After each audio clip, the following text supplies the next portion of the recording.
1 kilometre. 1 kilometre dedi. Büşra göster. Göster Büşra.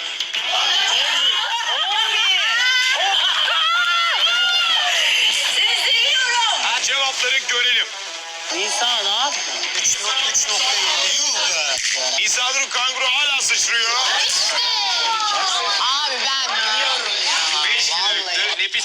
Herkese merhabalar, kanalıma hoş geldiniz. Ben İbrahim Öztekin. Videomuza başlamadan önce kanalımıza abone olup videomuzu beğenmenizi rica ediyorum. Evet arkadaşlar, Survivor 2026 sezonunda yeni bölüm, yeni fragmanını sizinle paylaşıyoruz. Bugün yepyeni bölümü oynadı. Bu da yarınki yeni bölüm arkadaşlar.